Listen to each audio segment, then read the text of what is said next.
Hi, my name is Warren McPherson and welcome to my piano tutorial. In this tutorial, I will be talking about intervals and understanding intervals, how intervals are used, and as a musician, whether you're a singer or a pianist, wind player, horn player, even a drummer, it's important to understand intervals and what they're used for. Okay, so let's talk a little bit about intervals.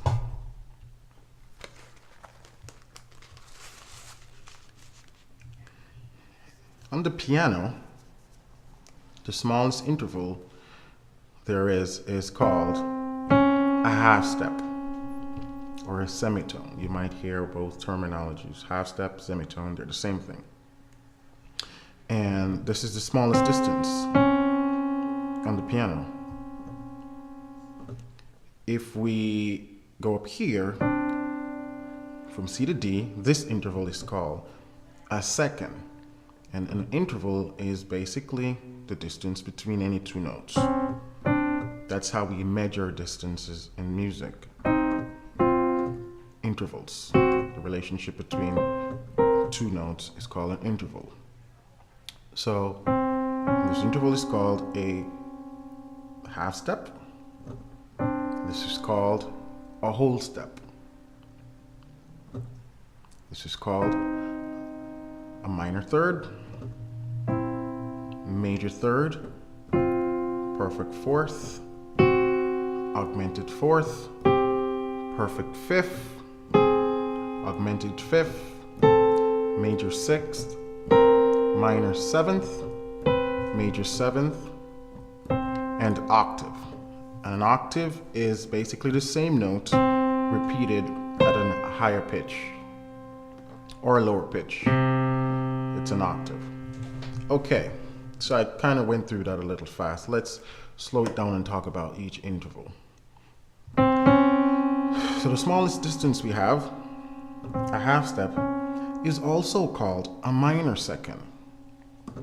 The whole step is also called a second. Minor second,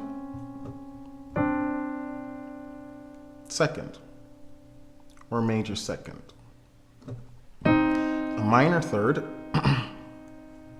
C to E flat, major third, C to E. A perfect fourth, an augmented fourth. But look at this now. We have here perfect fifth and the diminished fifth. Now, diminished fifth is also the same thing as an augmented fourth in terms of notes. On a score, they look differently, but the sound is exactly the same. Two notes, they're just called different things based on how you're reading it, which direction. If it's a C to a G flat, then it's a diminished fifth. If it's a C to a F sharp, then it's called an augmented fourth.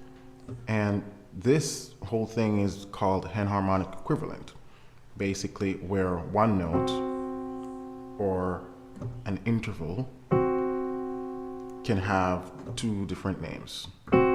Just as how this note is called an F sharp and a G flat, the distance between C and F sharp is an augmented fourth.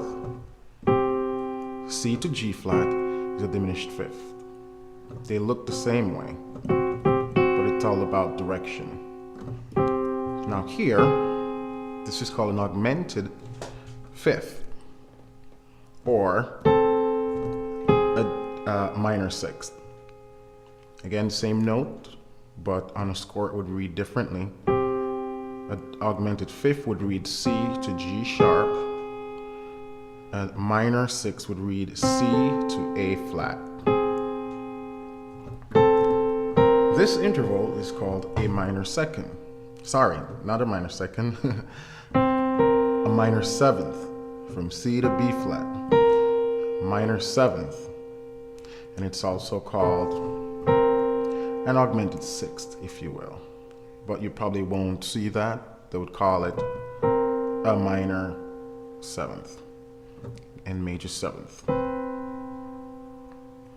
Octave. Now, if we should go beyond an octave, what do we get? Well, we know that from C to C is an octave, which is eighth notes. If we go up this note, we wouldn't call it an augmented eighth. No, I've never heard that terminology before. But we would call it a minor ninth. Minor ninth, major ninth. And if you realize, down here we call C to D a second, major second, but up here we're calling it a ninth. It's called a ninth because once we pass that threshold of octave, then we just keep going 9, 10th, 11th, 12th, 13. We stop there. We don't go 14th, 15th, and so on, unless you're talking about compound interval. That's getting a little bit too deep in the theory bank, so we won't go there. But let's look at ninth, because these you will see if you're playing jazz or a lot of gospel tunes. Chords like this will come up and you want to know what is the ninth. So basically the ninth is a second play an octave higher. Yep. And we call this a ninth or the major ninth. If we lower it, it's a minor ninth. If we raise it, it's a sharp ninth. Sharp ninth. The 10th is the same thing as the third, basically. So you probably won't see any chord that's spelled, say, at the 10th, because the 10th is the same thing as the third. The fourth is also the 11th, an octave higher. The 11th, which you'd see a lot, for example, this is a C11th chord. C11th. So the interval from C, middle C, to the F, an octave away from the fourth, is the 11th. The fifth is also called the 12th, but again, another interval you won't hear anyone mention. You won't see it associated with any chord symbol, the 12th, because it's the same thing as the fifth. 13th, however, you'll see a lot. It's basically the 6th, the 13th. And this is called a flat 13th if we go to the left. Or lower the 13th, it's called a flat 13th. If you raise the 13th, it's the same thing as the 7th. It's a minor 7th. So you probably won't see a sharp 13, probably. Not sure about that one, but I don't think I've come across one yet. And then major 7th, it's the same thing. So we basically stop as it relates to chord construction. When we're talking about interval, we stop at the 13th. And then you'll have, probably a flat 13th, something like that. But this is where we stop. Now, I mentioned compound interval earlier, and it's just a way to describe interval that goes beyond 2 octaves. So from C to this C up here, would call it a compound octave, a compound 10th,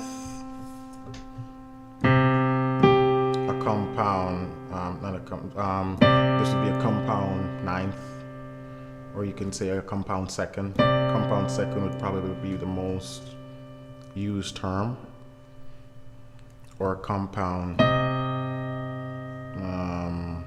minor 3rd. But, again, this is getting into just more complex theory. For more practical use, you won't need to say this is a compound ninth or a compound 11th or anything like that. I just mentioned it while we were sort of on that topic. So those are your basic intervals. Let's go over them real quick. Half step, minor ninth, half step or minor second, major second, whole step, major third, minor third, major third, perfect fourth, augmented fourth, perfect fifth, augmented fifth, major sixth, minor seventh, major seventh, octave, minor ninth, major ninth, the 10th, the 11th, sharp 11th. Sorry, I forgot that one. That's the sharp 11th. Same thing as the 5th, 13th, or flat 13th. So those intervals are intervals you want to get familiar with. You want to be able to find them on the piano and practice them, get used to the sound of them. I will get, in my next tutorials to come, when I talk about chords and chords construction, I will get more detailed with intervals and how you can construct those intervals anywhere on the keyboard. But that's for another tutorial. For now, I hope this was helpful in clearing up some of the confusion you may have had when you hear about intervals and trying to understand the different intervals and how they're all tying to music. So that's what this tutorial is for. So again, thank you for watching, and please subscribe to my YouTube channel, Piano Lessons with Warren. You can also find me on Facebook, same thing with Piano Lessons with Warren. And if you have any questions or comment, please leave a message below, or you can message me directly from either my Facebook page or my website, www.pianolessonswithwarren.com. And if there's any topic you would like me to cover tutorials on, let me know. I'll be happy to help. Thank you for watching. Have a great day.